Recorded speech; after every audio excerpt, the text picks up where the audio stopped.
Hare Krishna. Hare Krishna. Hello. So we're outside again, sitting in the sun, as you can see. Yeah. But we're not in the park. We're not in the park. We're in our park. We're in the back garden. We're in the backyard. The back garden. In England, it's called a garden. Yard. In America, it's called a yard. Ooh, it's called yard here as well. Oh, is it? Okay. Yeah, like you're playing in the backyard, you're coming around. Really? It's true. Good people can comment and let us know. Those of you from backyard in England. Those of you from the backyard. Okay, so we're here to read the Bhagavatam, basking in the sun. This is how you do sun gazing, sunbathing. Oh no, it's too sunny, man. Sorry, Bhagavan Ki Jai. Okay, Alright. so we'll go ahead and start. Canto 4, Chapter 1, Text 6. Om Namo Bhagavate Vasudevaya. Om Namo Bhagavate Vasudevaya. Om Namo Bhagavate Vasudevaya. Text 6. The Lord of the ritualistic performance of Yagya later married Dakshina, who was anxious to have the personality of Godhead as her husband. And in this wife, the Lord was also very much pleased to beget 12 children. Only 12. But an ideal husband and wife are generally called Lakshmi Narayan, to compare them to the Lord and the goddess of fortune. For it is significant that Lakshmi Narayan are forever happy as husband and wife. A wife should always remain satisfied with her husband. And are you? Yes. And a husband should always remain satisfied with his wife.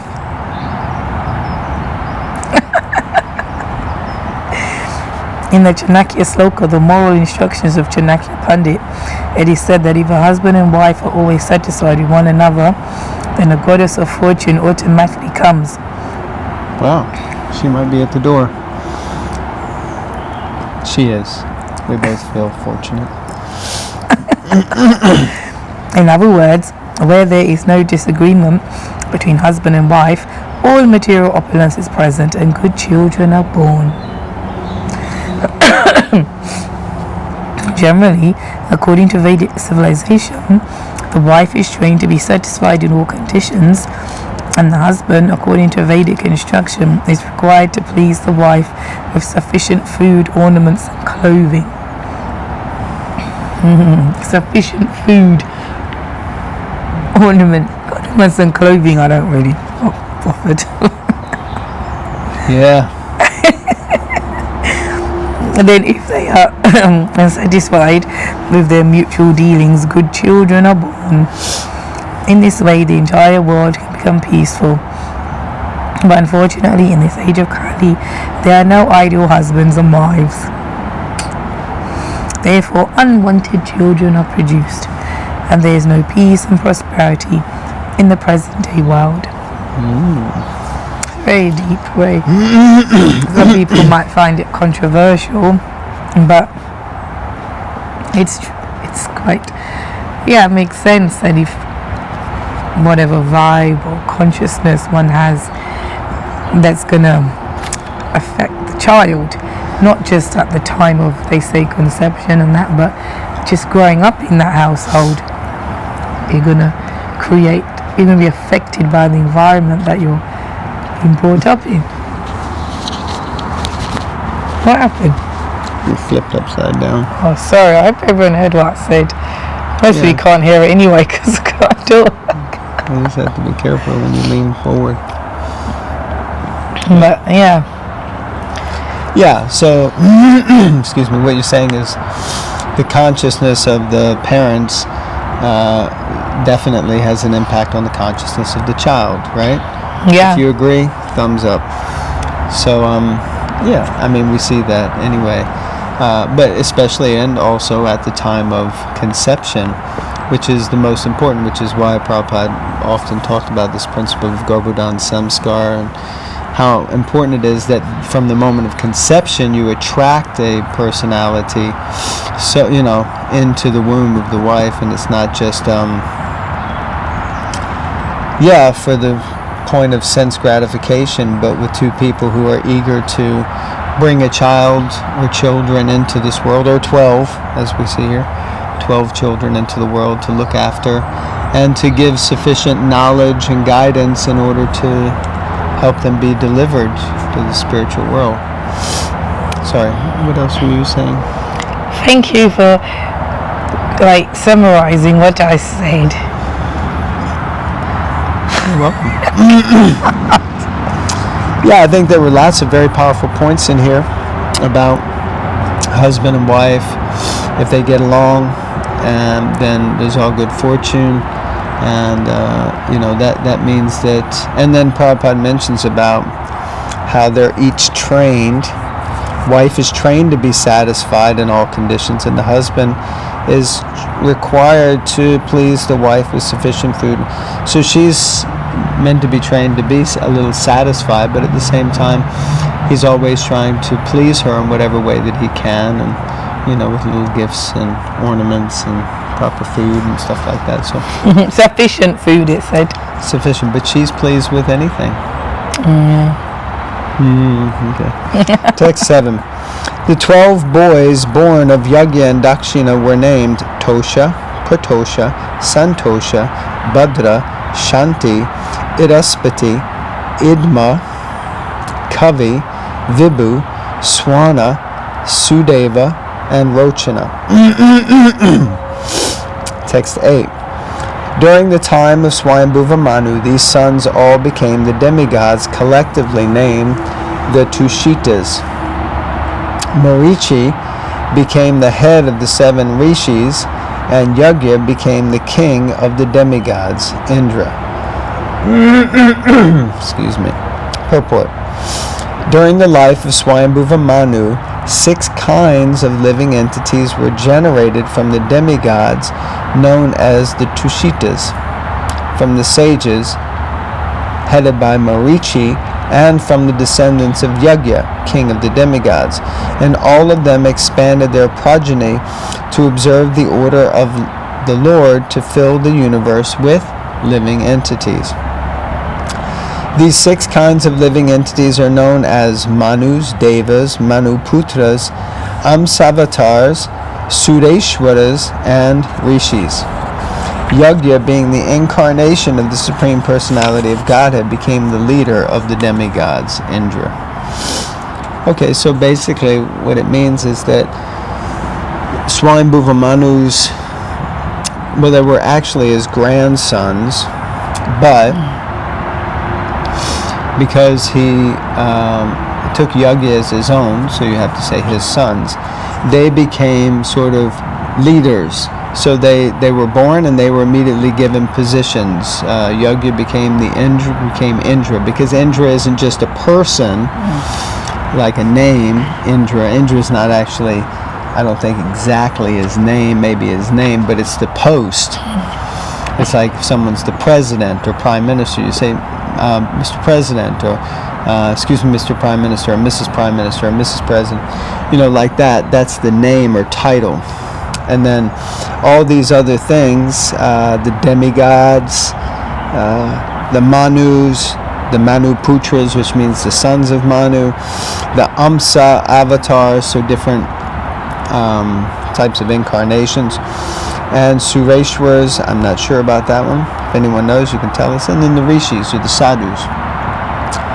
So like that, all of these came from these sons. They created all of this progeny. So, quite powerful. Text 9. Swayambhuva Manu's 2 sons, Priyavrata and Uttanapad, became very powerful kings, and their sons and grandsons spread all over the 3 worlds during that period. Text 10. My dear son, Swayambhuva Manu handed over his very dear daughter Devahuti to Kadava Muni. I've already spoken to you about them, and you have heard about them almost in full. This is what we just read. Text 11. Swambhav Manu handed over his daughter Prasuti to the son of Brahma named Daksha, who was also one of the progenitors of the living entities. The descendants of Daksha are spread throughout the three worlds. Text 12. You have already been informed about the 9 daughters of Kardama Muni, who were handed over to 9 different sages. I shall now describe the descendants of those 9 daughters. Please hear from me. And small purport. The 3rd canto has already described how Kardama Muni begot 9 daughters in Devahuti, and how all the daughters were later handed over to great sages like Marichi, Atri and Vashishta.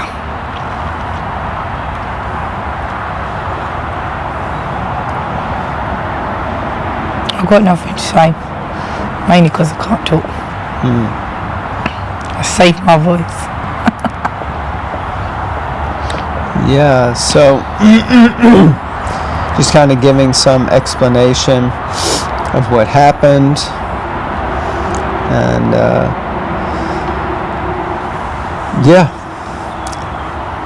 text 13.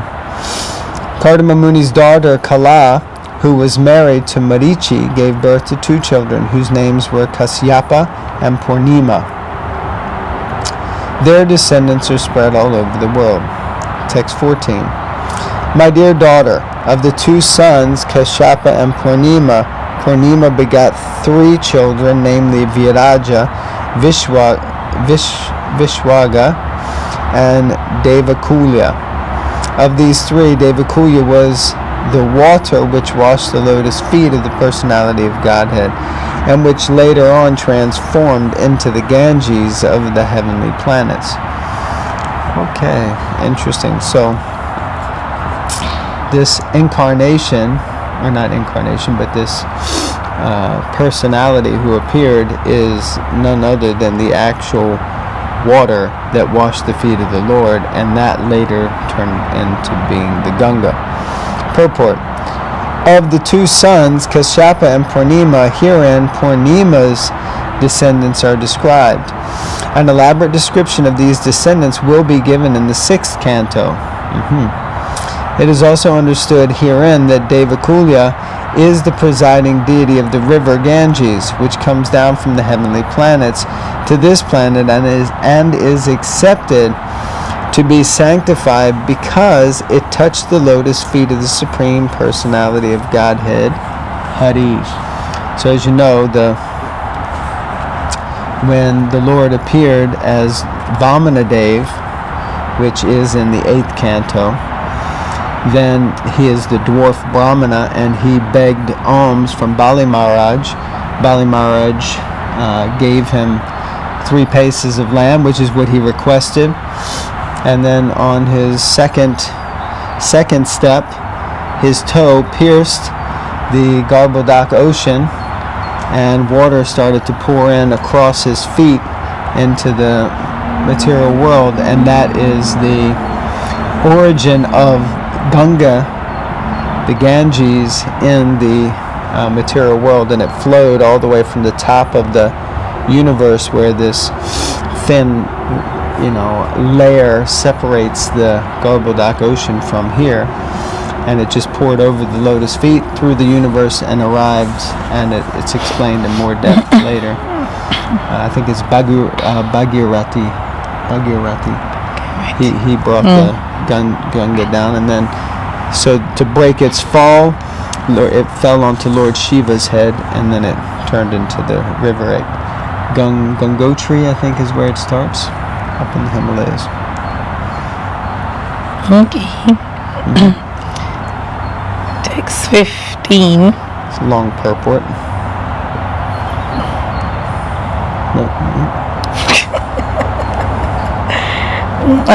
Anasuya, the wife of Atri Muni, gave birth to 3 very famous sons, Soma, Dattatreya, and Duras, who were partial representations of Lord Vishnu, Lord Shiva, and Lord Brahma. Soma was a partial representation of Lord Brahma. Dattatreya was a partial representation of Lord Vishnu. and Durvash was a partial representation of Lord Shiva. Purport. In this verse we find the words Atma Isha Brahma Sambhavam. Atma means the super soul or Vishnu, Isha means Lord Shiva, and Brahma means the four-headed Lord Brahma. The three sons born of Anasuya, Dattatreya, Durvas, and Soma, were born as partial representations of these three demigods. Atma is not in the category of the demigods or living entities because he is Vishnu. Therefore he is described as Vibhinamsam, Bhutanam. The super soul Vishnu is the seed given father of all living entities, including Brahma and Lord Shiva. Another meaning of the word Atma may be accepted in this way. The principle who is the super soul in every Atma, or one may say the soul of everyone, became manifested as Dattatreya because the word Amsa, part and parcel, is used here. It's interesting. There's a helicopter again. There's a helicopter just yesterday when we were reading, and there's one now. So I'm wondering, what's that all about? It's actually demigods. It might be a modern day demigod because they don't use swan carriers now because people would like, what's all that? So then they use helicopters. Any thoughts on the person? Oh, okay. Yeah. Some crow laughing. Yeah, just interesting point. Because they always refer to Vishnu, Shiva, Brahma, three like predominating, demigods. But here Prabhupada's explaining that Vishnu is not a demigod. He's not in the category of the demigod or living entities because he is Vishnu. Vibhinamsa Bhutanam. Vibhinamsa. He's an expansion. He's a limb. An Amsa. Amsa means limb. Vibhinamsa means, I'm not sure, direct, like a direct expansion of the Lord. Okay. Maybe we should we, do you think we'll make it through? I guess we can. In Bhagavad Gita, the individual souls are also described as part of the Supreme Personality of Godhead, or Super Soul. So why not accept that Dattatreya was one of those parts? Lord Shiva and Lord Brahma are also described here as parts. So why not accept all of them as ordinary individual souls? The answer is that the manifestation of Vishnu and those of the ordinary living entities are certainly all parts and parcels of the Supreme Lord, and no one is equal to him. But among the parts and parcels there are different categories. In the Varaha Purana it is nicely explained that some of the parts are Swamsa and some are Vibhinamsa. Vibhinamsa parts are called Jivas and Swamsa parts are called Vishnu category. There you go. So Swamsa and Vibhinamsa.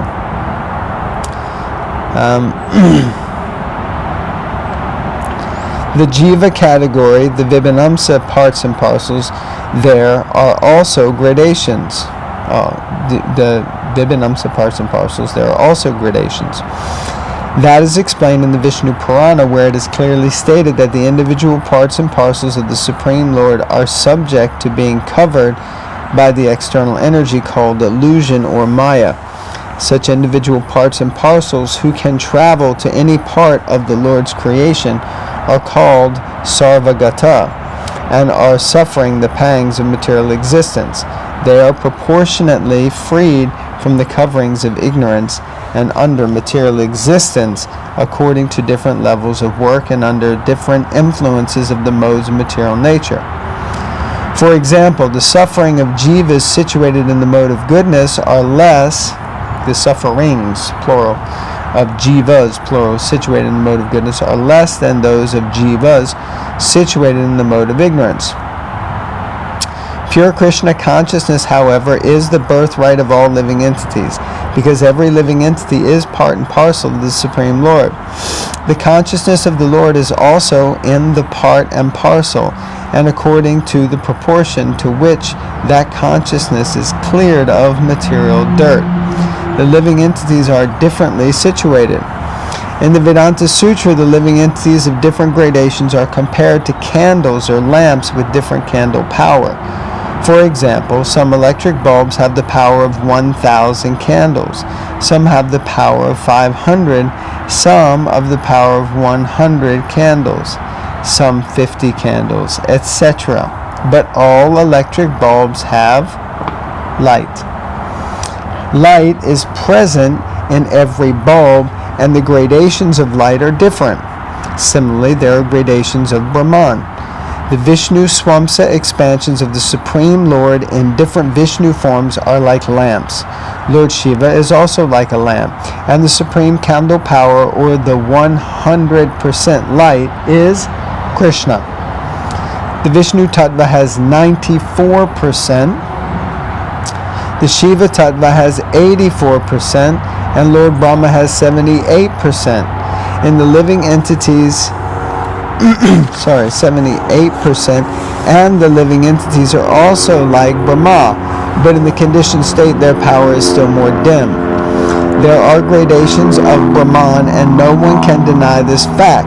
Therefore, the words Atmesha Brahma Sambhavan indicate that Dattatreya was directly part and parcel of Vishnu, whereas Durvasa and Soma were parts and parcels of Lord Shiva and Lord Brahma. Haribo. Gauranga. Thoughts?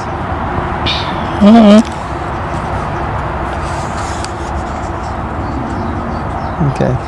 So, very deep and detailed purport about different types of expansions of the Lord, the Swamsa, and the, what was the other one? Swamsa and Sarvagata. No, that's... I've forgotten the name. What did it say? One was Vishnu Tattva and the other was... Yeah, Swamsa is the name for... and Vibhinamsa. Vibhinamsa are called Jivas, and Swamsa parts are in the Vishnu category. So Swamsa means like Vishnu Tattva, and Vibhinamsa means Jiva Tattva. Okay. Hare Krishna. Hare Krishna. So it's very hot. It is. I started to feel like, Lord have mercy, I need to have a break and get out of this sun. I know. So we complain about the cold, but as soon as the sun comes out, we got to complain about that. Okay, so thank you all very, very much for your kind attention. Please remember to read the Srimad Bhagavatam and look after yourselves. Look after yourself. Hare Krishna. Hare Krishna. Srimad Bhagavatam ki jai. Srila Prabhupada ki jai.